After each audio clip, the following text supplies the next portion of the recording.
A very happy Wall Street. The Dow is soaring into record territory after Federal Reserve Chair Jerome Powell forecast changes could be on the way. Listen.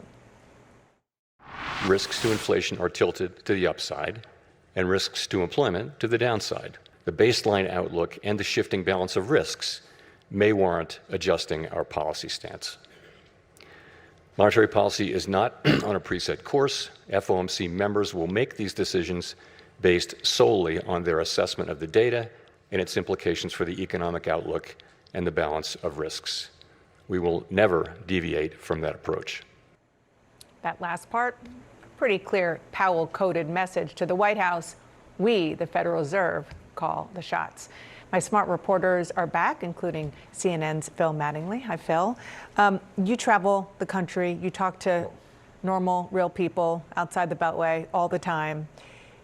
Talk about what this could mean for people out there and with their lives, but also what it could mean for them politically. So Donald Trump is back in the White House. The biggest reason is because he promised he would lower your costs. And when you travel the country, yes, it's food prices. Yes, for some people it's energy prices. But one of the things that even people who are doing pretty well and who can survive inflation is interest rates, because they might own a home and want to buy a home across the street because they've had 2 kids in the last 5 years. And they want to buy a bigger house, but they can't. Even though they could sell their house at a pretty good profit, they can't afford in their own neighborhood or the neighborhood up the road because of interest rates. So if there is a rate cut, rates cuts are stimulative. Rate cuts help the economy. Now, the Fed chairman also said tariffs are hurting the economy in some ways and prices, so it's a very mixed message. But on the simple question of a rate cut, that would help a lot of people who have been trying to move up in this economy.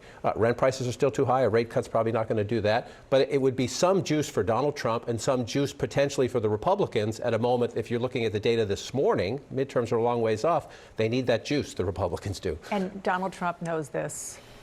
I mean, the reason why he's attacking Jerome Powell all the time may be because he doesn't like him, but it's really because he understands all about the interest rates need to go down for the and economy to get better. He's been clearly trying to strong-arm him into lowering the interest rates. Powell has held his ground, saying, again, we are the ones who make this decision. But we've seen a maximum pressure campaign on not just Powell, but also on his board of governors at the Federal Reserve. I mean, they are trying everything in their power to try and manipulate the system to get more Trump loyalists in, to have Powell feel pressure and resign, anything they can. Of course, as we've reported, he has been warned not to fire or attempt to fire Powell. So this is now their pressure campaign around that. So you've been doing some excellent reporting on that last part, specifically Lisa Cook, who is a member of the Federal Reserve Board. Quickly, let's just listen to what the president said this morning about her. Are you going to fire Lisa Cook, the Fed governor, over her mortgage fraud? I'll fire her if she doesn't resign. Yeah, what she did was bad. So I'll fire her if she doesn't resign. Explain. This would be a really big deal. And I think to Kristen's point, the president has backed off kind of his calls or the potential for firing Jerome Powell. His advisors have made very clear this is a bad idea. We don't think you necessarily have the legal authority, especially because you don't have cause to do so, which would be the only way the president would have that authority.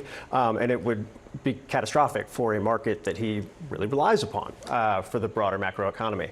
Lisa Cook is a different story in the sense that one of his kind of top allies, attack dogs, Bill Pulte, the director of the FHFA, sent a referral to the Justice Department related to what he says are the improper documentation of primary mortgages, which he says or alleges would constitute mortgage fraud. The Justice Department, run by another, this section run by another very close Trump ally, sent a letter to Jay Powell alluding to the fact that they are starting an investigation here. Pulte says this is cause. And if there is cause, then the president would have authority. There's 2 parts of this that I think are really important. I'll try and get through them quickly.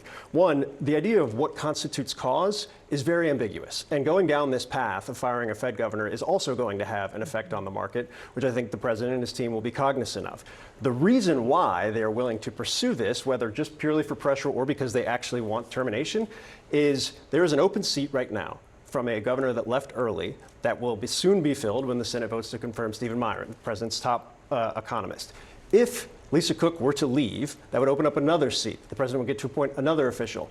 If that happens, the president would have a 4-3 majority on the Fed board, the Fed governors. That's operational control of the Fed. That's budgets, that's process, that's how they do research. That also gives them control over the Federal Reserve Bank presidents, 5 of which, of the 12 on a rotating basis, vote with the Federal Open Market Committee on interest rates. This would be a major, major deal, and I think that's why you see the president so keen on pursuing it right now. That's such a good explanation. As we go to break, I do want to say Lisa Cook, who maybe it was clear, was a Biden appointee. Here's what she said in a statement.